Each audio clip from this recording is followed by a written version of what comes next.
Last hour we had a look at the very first transistor that have been developed, and these were bipolar transistors.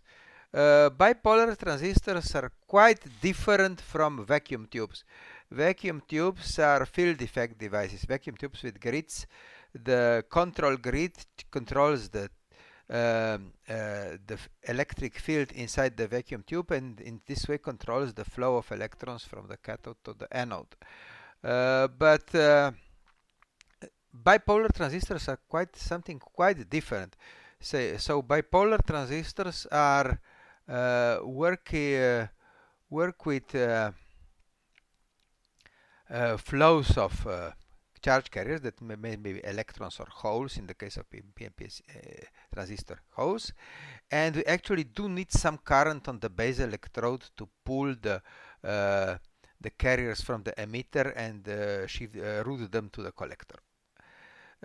Of course, in the theoretical world, things went a little bit different. In the theoretical world, many inventors predicted that semiconductor amplifiers will be field effect devices. And many of these inventors even patented field effect transistors, even though they were not able to manufacture them. So these were patents, just theoretical patents, but things didn't work out. In fact, field effect transistors were developed, but about 10 years after the discovery of bipolar transistors. And field effect transistors could only work in mature semiconductors, so like silicon, where we could exactly control the levels of impurities and that have much better performance than germanium. The first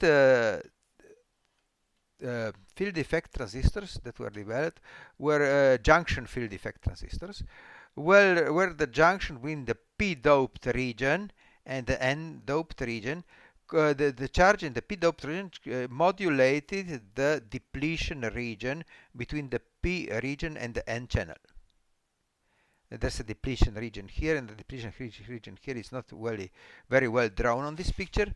And the larger this effect, the narrower the channel, the higher the resistance between the source and the drain terminal of the transistors. So this transistor actually has two gates. The junction FET transistor has one gate from top and one gate from below. These two gates are usually connected in parallel. Although the junction field effect transistor was operational, it was not very successful. This device has the device had huge tolerances, manufacturing tolerances. So the drain current and the channel resistance were both had large tolerances in manufacturing. Further, the device as it is drawn here is not really suitable for integration, since the common electrode here, the bulk, the substrate of the device, is actually the control electrode of my device, the gate of my device. So the control, this is not, it's very difficult to integrate a component that its substrate, it's at the same time a high impedance control device. Much better devices could be made in different ways from silicon, say not junction FET but MOSFET, so insulated gate FETs, where this electrode, the top electrode, is not insulated just by the depletion region between the P and N semiconductors, but it is also additionally insulated by a layer of silicon dioxide. Silicon dioxide grows in oxygen-rich atmosphere at high temperature on the surface of silicon, so it's easy to grow this oxide, and in this way we can obtain an insulated gate FET, where this gate can be driven with an arbitrary voltage as long as this insulation doesn't break down. We can make both polarities of these transistors. We can make N-channel transistor like this one here, this junction FET here. we can make an N-channel MOSFET. On silicon, both devices are possible, so both P-channel insulated gate device like this one here, and I didn't draw here especially P-channel junction FET. This is also possible with silicon. So all four possibilities here are really open. The field effect transistor only works with majority carriers in the channel. So this is an N-channel carrying electrons. This is also an N-channel carrying electrons. This is a P-channel carrying holes. So there are only majority carriers, and that's the reason why field effect transistors do not suffer from the delays caused by charge storage of minority carriers. This does not happen with field effect transistors. But from the manufacturing point of view, there's a difficulty to make this channel short enough, because if the channel is long, the speed of charge carriers, let it be electrons or holes, is limited. So the length of this channel affects the delay time of this transistor. And here huge progress was made in the last 50 years. When 50 years ago the first commercial MOSFET devices became available, the channel length was around 10 micrometers, equaling the resolution of the photolithography at that time, and these devices could operate perhaps up to 100 megahertz. 50 years later, the photolithography has improved 1000 times.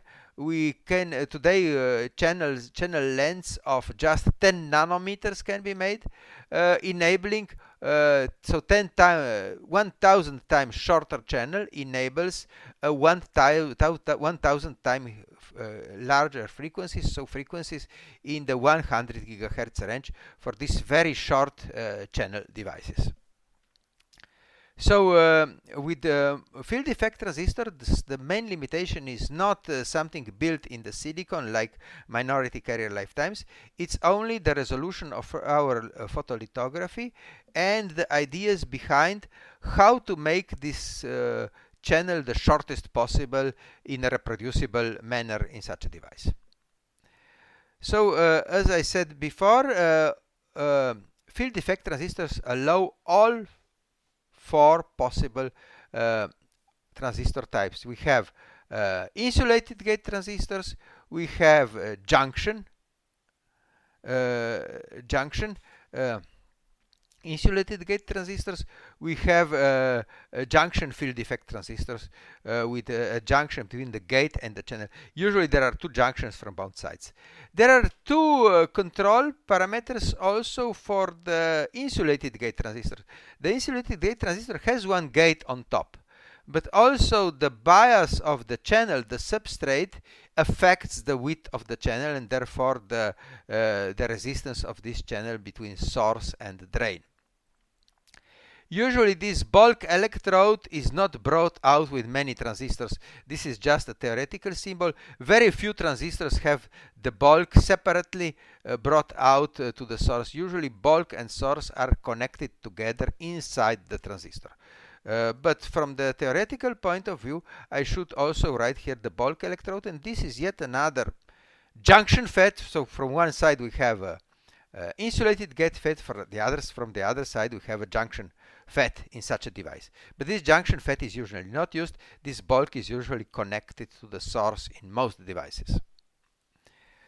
So what is the response of our FETs? Yes, besides having different polarities, we also have different pinch-off voltages. So voltages when the voltages on the gate electrode, when the voltage of the gate on the N-channel device, when the voltage is negative enough on the gate electrode, that this channel is completely pinched off.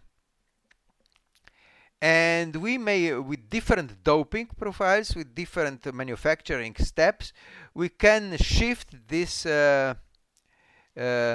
this pinch-off voltage. But there is an important detail here. While with insulated gate FETs, we may have both a negative pinch-off voltage or a positive pinch-off voltage with a similar device. with the junction FET, this junction actually at positive voltages on the gate starts conducting. So does not make much sense to shift the pinch-off voltage of a junction FET above 0 to become positive, since when it is positive we are no longer able to reach it with the currents allowed on the gate, because the gate current starts growing. Here the gate current is 0, and here the gate current in the junction FET at 0.6 volts, 0.7 volts starts growing. Well, with an insulated device, this pinch-off voltage can grow also in the positive way. We may not have just insulated gate and junction field effect transistor. We may also have Schottky field effect transistor, where a Schottky junction is actually responsible for generating the depleted region inside the channel of our transistor. Of course, everything is turned around for p-channel devices. P-channel devices, just all curves are turned around. We can make a p-channel junction FET, and this is usually of the depletion type. Like here we had the depletion type for the n-channel. We can only make it does only make sense to make enhancement transistors with insulated gates. So transistors with insulated gates can be made with transistors with insulated gates can be made also with the pinch-off voltage more to the negative side for the p-channel transistors, while here the actual junction between the gate and the channel will start, for this transistor, for the p JFET, would start conducting here. So this one cannot have, it does not make HEMT to sense here a positive pinch-off voltage for this transistor, just because we couldn't drive it. So the response of this transistor is usually quadratic. For all this kind of transistor, where we only have half of the parabola, the positive half of the parabola here for n-channel devices, and the negative half of the parabola here, and k is a proportional constant depending on the design of the transistor. Of course, we only have negative parts of the parabola here and positive parts of the parabola here. Also, what we should note, all transistors can be made. All of these transistors can be manufactured. But for silicon, in silicon, electrons are about 3 times faster than holes. So n-channel transistors in silicon provide much better performance than p-channel transistors.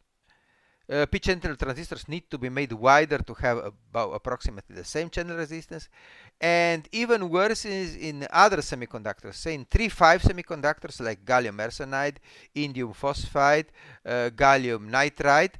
The velocity of the hole is almost 2 orders of magnitude smaller than the velocity of the electrons. So here things turn really very bad. We could not make this one. It does not make sense to make this one with a p-channel. This is observing the drain current as a function of the drive voltage on the gate. But yet another important thing, so this is the transfer curve of the field effect transistor. So yet another important feature is the output curve of the transistor. So with bipolar transistors, things were pretty simple. If I return down with bipolar transistors, so with the initial common base amplifier, here the collector current, as long as the collector voltage is below the base voltage, practically this is a constant current generator. This does not the same effect only when the collector voltage approaches the emitter potential. Then we no longer have any flow on the collector and things change here. So this is no longer a current generator here. So bipolar transistor is a pretty good current generator no matter what circuit we have, or we have a common emitter amplifier or we have a common base amplifier. It's always a good current generator. And the circuit we have here with a current generator on the output of an NPN bipolar transistor is also here all polarities should be reversed for the the polarities on this diagram should be reversed for the PNP transistors. Here we have a pretty good current generator. With FETs, things are a bit more difficult. With FETs, we have two different areas of operation. One area of operation is when the voltage between drain and source is low. When the voltage is low, the channel, we see the approximate resistance of the channel with the slope of this curve, and this slope gradually starts turning to become perfectly horizontal when the drain to source voltage exceeds the gate to source voltage minus pinch off voltage. Here the channel becomes pinched off in the close proximity of the drain contact, and here the transistor behaves as a current generator. So field effect transistors are good current generators when the voltage between drain and source is large enough. But if this is not large enough, it is close to zero, we have these curves, these parabolas here, inverted parabolas in this region. Of course, all polarities change for p channel. And here the replacement, the equivalent circuit for an n-channel transistor is this circuit here, where we see from the gate, for an insulated gate, we only see capacitors, both to source and to drain. But between the drain and source, we see a current generator, provided that the drain to source voltage is high enough. If the drain to source voltage is low, we have here the resistive region of the transistor, while here is a resistive channel region, while here we have the pinched off channel region, and this is our current generator with this transistor. So this just to see all the curves that describe the transistor. Here drain current as function of gate to source current, and on the next diagram we see drain current as a function of the drain to source voltage, so the output curve of the transistor. We are, as an amplifier, we are mostly going to use the transistor here, so nothing changes really from the bipolar transistor. We have an almost perfect current generator here. How do we make higher power transistors? Higher power transistors, well, the first thing was to make a shorter channel. One idea to make the shorter channel was to etch with an anisotropic etchant, to etch V grooves in the silicon wafer and define the channel length here with the diffusion depth rather than the photolithography. Here the diffusion depth of this N plus and P regions and N minus region define the channel length. So this could make much shorter channels, and many of these transistors in parallel could handle a much larger current. This was called the VMOS transistor. It was introduced around in the 80s, but of the previous century, but it was not particularly successful because the yield was low because of this complex etching of the silicon. A much better solution is have to have anything planar and have to channel here and here with this some kind of lateral diffusion here to precisely control the lateral diffusion here. And this is the way power MOS transistors are manufactured today. Many of them on the same die, many of them put in parallel, thousands of these transistors put in parallel for several amps of drain current. Finally, if we go to radio frequency devices, the problem of this transistor is here the drain is the common electrode on the substrate.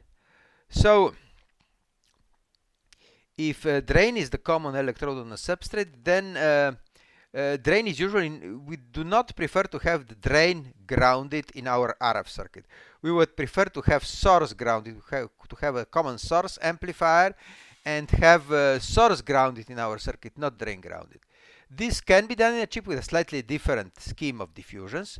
So short this N plus source contact to a P plus deep diffusion that contacts the P plus substrate, so we have source on the chip, on the bulk, on the substrate of our transistor, and have gate and drain contacts on the tops, and gate will be input, drain will be output of our amplifier.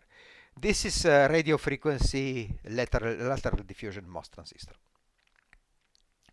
Power MOSFETs, here only N-channel are shown, usually have the bulk connected in parallel to the source. So the bottom gate, which is a junction FET, is almost always connected in parallel to the source. So this is typical for all these transistor designs. Here the source, you see, is connected in parallel with the bulk. Here is connected in parallel. Here is also connected in parallel. What is important with MOS transistors, with field effect transistors, that all field effect transistors have the resistivity of the channel. Its temperature coefficient is positive. So if the temperature increases, the resistance of the channel increases. This simply works against the secondary breakdown.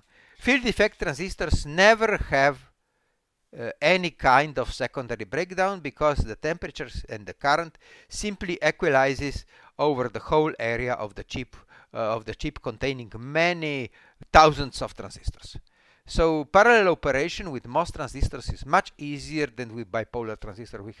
We need not use any of the tricks used with bipolar transistors with equalizing emitter ballast resistors to equalize the currents in the single transistors. This simply does not happen with MOS transistors, but they have other failure modes, of course. But here life becomes really easy having such devices available. Yet another thing is important. MOS transistors are really attractive as their electrical performance. But the problem is that this oxide in the MOS transistors, so if we go up here, this oxide is very fragile. This oxide has a very high impedance. Very high impedance means that even a small charge on the gate may induce a very large voltage drop on this oxide here. The same does not happen with in a junction FET. In a junction FET, we have avalanche breakdown in silicon, but avalanche breakdown in silicon is something that's usually not destructive. So avalanche breakdown will save these transistors. This transistor also, the insulating resistance of the depleted region here is not particularly high. So not very high charges can ever be induced on the gate. While the opposite is true for insulated gate transistors. For insulated gate transistors, this oxide may break down if the charge accumulated on the gate is too large, and the transistor fails. So many MOS transistors, not all of them, but many MOS transistors include some kind of protection of the gate oxide in between here. And they may have just one avalanche breakdown diode protection, because with the enhancement mode MOSFET, gate voltage will be always positive with respect to the source. So just one protection diode is enough. If we had here a depletion type MOSFET, both channels, both polarities of the gate are possible, and then we would need here two diodes in anti-series connection. This diode may be included in some transistors, may not be included in some other transistors. For instance, this gate protection diode is very disturbing in radio frequency transistor, because this diode actually adds a capacitor in between here, between the gate and source. And adding a capacitor here means lower gain from the transistor, means lower frequency of operation. So radio frequency transistors may both have or not have this diode. The same is true for CMOS logic. So a very useful circuit built from N-channel and the P-channel enhancement mode transistors are CMOS inverters. CMOS inverters are not only good logic devices, they are also good analog amplifiers. But the problem is again the breakdown of this oxide in one on another transistor. And here the protection diodes are PN junction diodes connected to one supply rail and to the other supply rail. So here the input is not allowed to exceed either supply rail, so on the positive side VDD or VSS on the negative side. These input protection diodes should save the gate oxide. This is from the point of view of protection of the transistors. But while using these transistors in an actual circuit, these diodes may also cause problems. For instance, let this be a useful circuit, but we applied the input signal and we did not apply the voltage yet, the supply voltage yet. If this is without supply voltage and this is grounded, actually if we apply an input signal, this diode is going to conduct, to rectify, and maybe provide some voltage from here. So they may cause troubles, they may cause unexpected behavior in our circuit if not all the circuits have been powered at the same time. In CMOS circuits, these diodes also form thyristor structures, so PN-PN structures in the substrate of these diodes, and they may cause latch-up problems with CMOS logic. So there are problems related to these diodes. This diode here in radio frequency MOSFET simply decreases the gain of the transistor, but this here may modify the operation of this logic. They may inject electrons or holes in the substrate, and those floating around the electrons and holes may modify the behavior of transistors. So these protection diodes may also cause troubles if they trigger when we don't want them to trigger. So they are also a source of troubles. From the technological point of view, maybe I forgot here detail from the technical point of view. So when manufacturing transistors, this one happens naturally, so NMOS depletion happens naturally, and PMOS enhancement naturally happens. So naturally the pinch off voltage is always negative regardless of the type of the transistor. If we want an enhancement mode NMOS, additional ion implantation is required in the oxide. A PMOS depletion transistor is a very rare device. So a PMOS transistor with a positive voltage is maybe only used in the inputs of some operational amplifiers, but otherwise it's scarcely used. Also, the P-channel JFET is also a very rare device. What we are going to talk further on, we are going to talk about devices made from other semiconductors, not silicon. Silicon is here. Well, what I said, that ion implantation may shift the pinch off voltage in the positive or in the negative direction. Not just ion implantation we would like to do, also unwanted ion implantation, for instance, ionizing radiation in space. Ionizing radiation in space is actually shifting the pinch off voltage of all known MOS transistors. So space is not the best. Deep space satellites are not very good environment for MOS transistors because their pinch off voltages will shift with time as they accumulate the charges from ionizing radiation. This is yet another problem of the MOS transistors. So they may not have secondary breakdown, but they have their problems of their own, that maybe bipolar transistors do not have these problems, or at least are not that sensitive to these problems. So initially we said that the channel length defines almost everything about the transistor, about the speed of operation of a field effect transistor. But still there's a limit. There's a limit of the photolithographic resolution of the process we have available to build these transistors. So how can this limit be overcome? Well, the other degree of freedom we have is the mobility of the carriers. Electrons are about 3 times as fast as holes in silicon. But there are other semiconductors that have a much higher electron mobility than silicon. And that's precisely what is being used in transistors for very high frequencies. So in transistors for very high frequencies, gallium arsenide is used.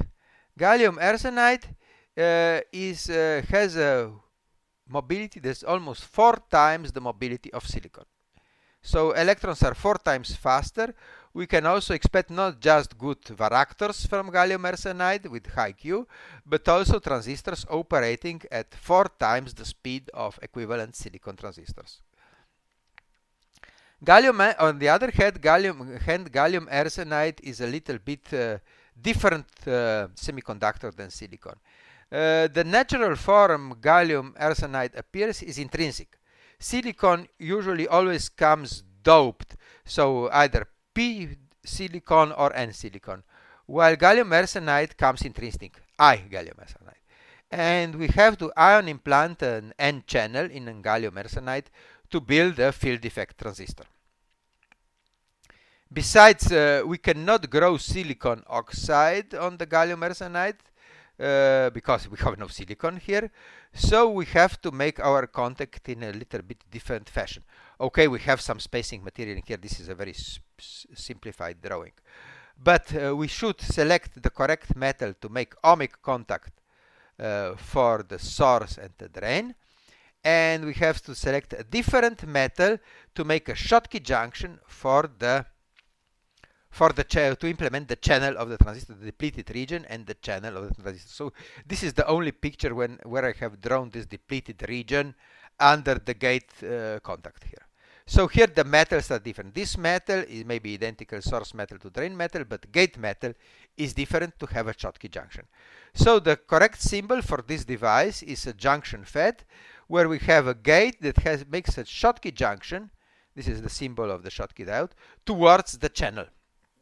From the other side, we have no electrodes, since from the other side in these transistors, we have a semi-insulating gallium arsenide that's quite a good insulator. For the same reason that we have a good insulator here, it's very easy to integrate passive components on integrated circuits made of gallium arsenide. So this may also come handy for some other solutions. A typical gallium arsenide transistor will operate with a 1 micrometer channel length. This is 1980 technology. Will operate up to 10 gigahertz and correspondingly to higher frequencies using a shorter channel.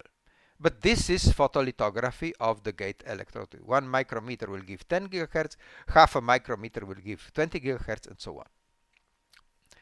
Typical GaAs will operate with much smaller voltages than MOSFETs. Drain to source voltage is usually limited with GaAs to about 5 volts. MESFET, the acronym MESFET means metal semiconductor FET. Metal semiconductor field transistor. So metal for the gate, semiconductor for the other side of the Schottky junction. They will operate up to 5 volts because surface breakdown it's quite a problem in these transistors, similarly to Schottky diodes on silicon. It's a similar problem that we may have a breakdown on the surface here between these electrodes. That's the reason why the voltage is limited to 5 volts. Pinch-off voltage is for these transistors is usually -2 volts. With wide tolerances. So manufacturers that do not have a good process show wide tolerances of the pinch-off voltage for GaAs. So this is a problem in the practical use.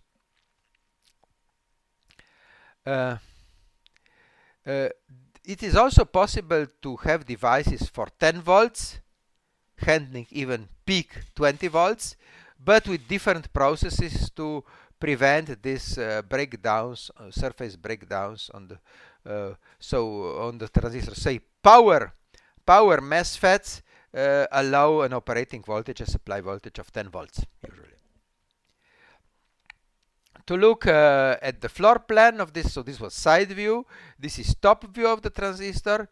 We have source electrodes that need a low common. We are going to use the transistor in the common source circuit to provide the highest gain. So source electrodes have many bonding wires. Each of the 2 source electrodes has 2 electronic wires, 2 bonding wires. We have very narrow gates to have the shortest channel length. And we have a common drain electrode to collect the output signal out of this transistor. So this is the top view of a chip of a gallium arsenide MESFET. only n-channel devices are built, because the mobility of electrons in gallium arsenide is almost 2 orders of magnitude larger than the mobility of holes. So no p-channel devices are usually manufactured out of gallium arsenide. All devices are n-channel devices. So n-channel only for these 3-5 semiconductors. Now the question is, okay, we can get here with half a micrometer of technology up to 20 gigahertz, maybe quarter micrometer 40 gigahertz, but could we do better?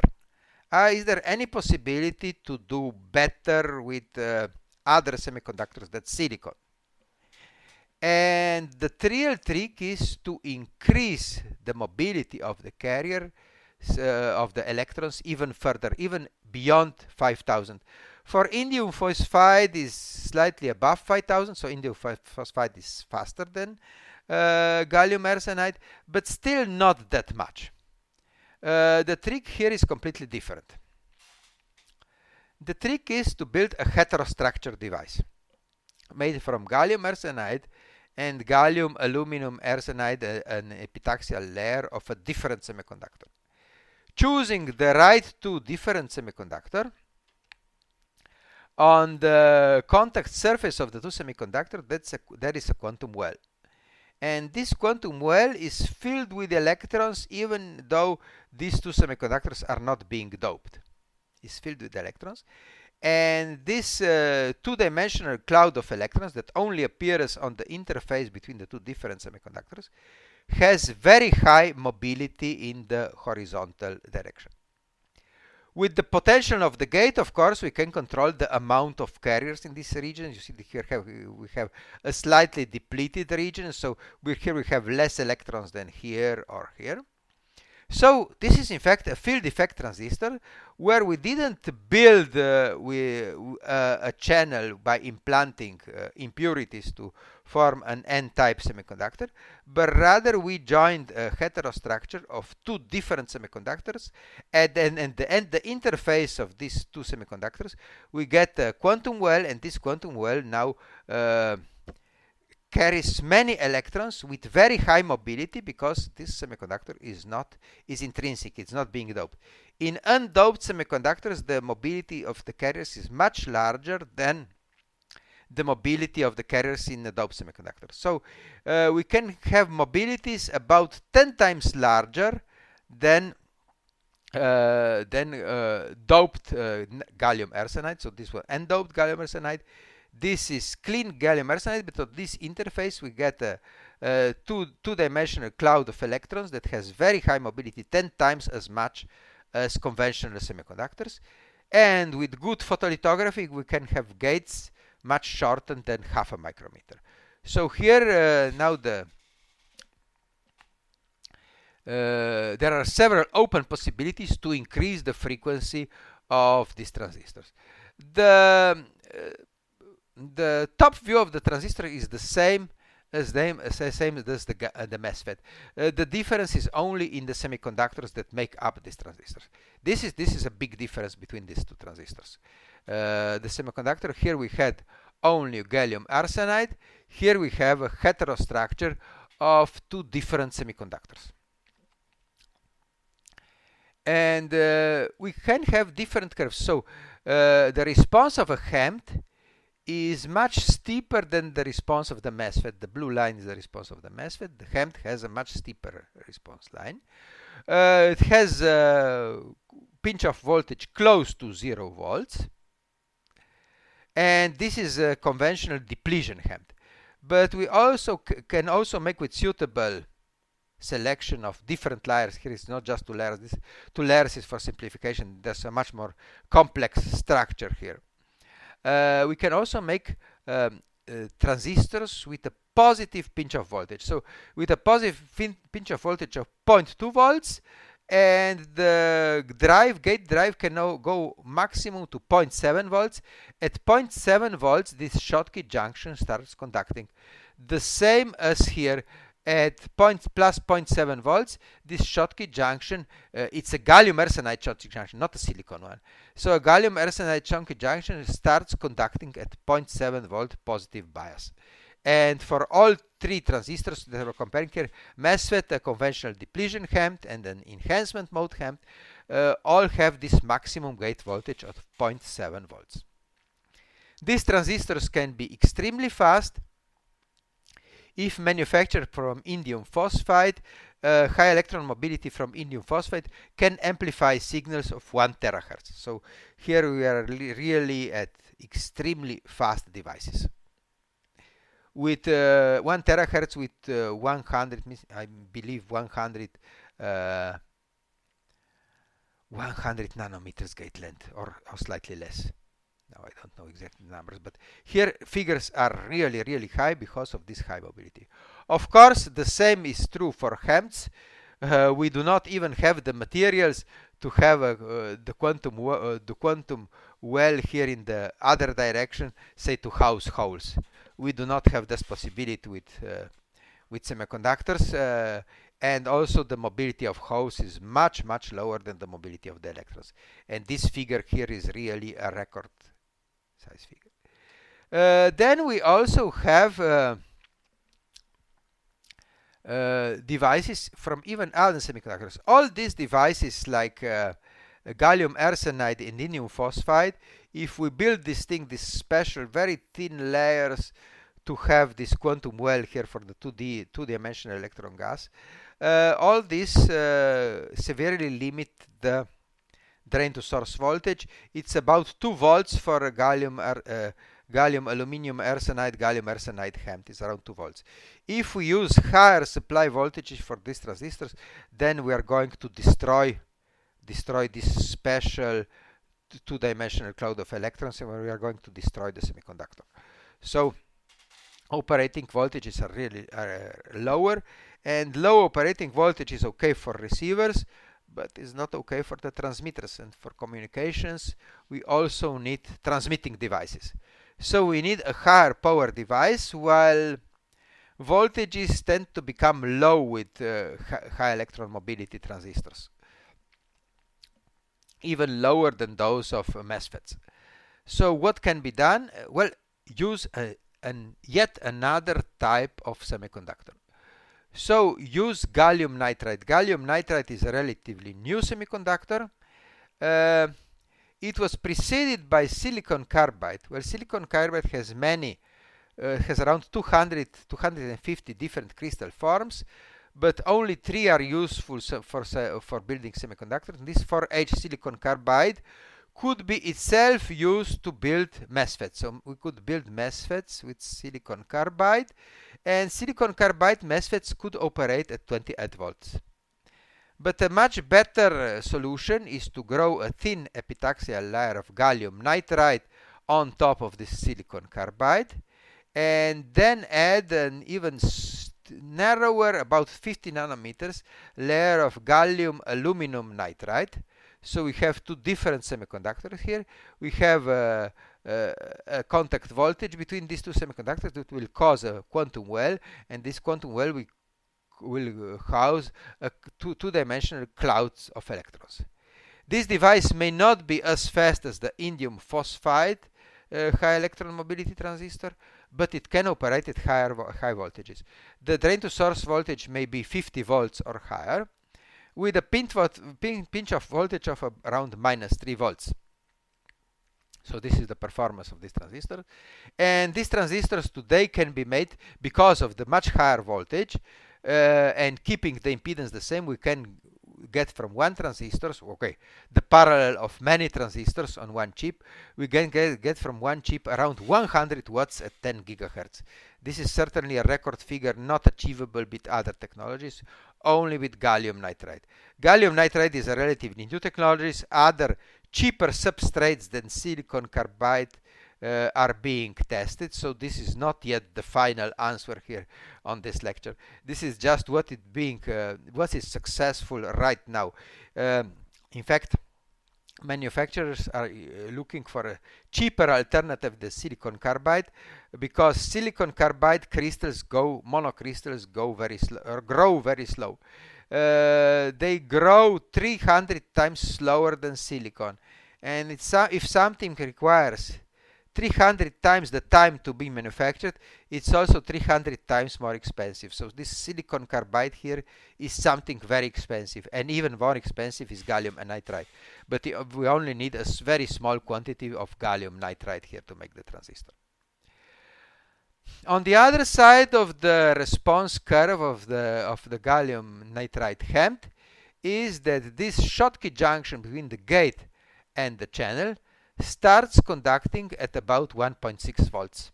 So a wider band gap transistor has also a larger voltage drop in the forward direction on a PN junction, not PN junction, on a Schottky junction in the forward direction. So here the Schottky junction is forward biased. It starts conducting at about 1.6 volt, and this is the maximum safe voltage we can apply to the gate. So the voltage on the gate is slightly larger, but even much larger is the voltage swing on the drain, and the very high powers we can get out of such a transistor. How are these transistors arranged? You want to build a power transistor. A power transistor, of course, should include several transistors in parallel. Every gate here, every black line is a gate here, and every darker blue region is the region of the transistors. This is the common drain bus, and these are the sources, and the sources are connected through via holes in the chip itself to the other side, and the other side is metallized. So the other side of the chip is the common ground for all these transistors. So one source is grounded here, two sources are grounded here and here, two sources are grounded here, and yet the final source is grounded here through via holes. In this way, everything can be built on one chip for a power transistor. There are also other solutions to connect these sources via low inductivity to the ground, but low inductivity for us is the most important parameter we are looking for. Finally, the same is true for gallium nitride. Holes are 2 orders of magnitude slower than electrons. So we only have n-channel devices, and especially if we want to make these quantum wells to hold two-dimensional clouds of electrons, we only have one polarity of semiconductors to make this quantum well here with electrons. We cannot make a quantum well for holes here, so also that doesn't work. Yet the gallium nitride HEMT is today the most promising power device for radio transmitters, especially microwave transmitters. Also, some this power transistor gallium nitride can be integrated with low noise devices, but its noise is not as far as low. Its noise is still larger than gallium arsenide or HEMT. So for low noise or indium phosphide. So gallium arsenide or indium phosphide devices are used for low noise, where noise really matters. But some marginal solutions could also be made with gallium nitride with somewhat more noise. And in fact, our next lecture next week is about noise in semiconductor devices. Noise is a limiting factor in all communications. We learned here how to make a good transmitter with a high power transmitting device. These gallium nitride HEMTs are not only useful for radio transmitters, they are also useful as modulators for high-speed laser diodes. So they can also be used for optical communication. That's yet another application I was not talking here. We know how to generate power, but we don't know what is going to happen on the other side of our link. How much noise are we going to get on the other side of the link? And so next time we have to look at the noise behavior of different devices. In this lecture I didn't have the time to do that, so noise behavior for various devices we have to look at this, but we are going to use all these devices, all devices we were talking here. So we are going to use conventional silicon transistors, not audio frequency transistors like we have here, but even small signal transistors on silicon, so low noise small signal, need a few emitter fingers, need say between 2 and 10 emitter fingers in small signal transistors. Even here we need such a design for radio frequency low noise transistors, not just for power.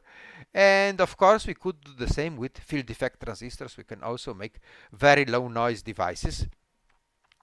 So we should look at noise and the sources of noise in our communication equipment, the noise generated by semiconductor devices, and how does it affect the communication. So this is our discussion for next time. For this time we looked only at the semiconductor devices on its own, how to reach the highest possible frequency with low power, and how to generate high power at high frequencies. This was our discussion today.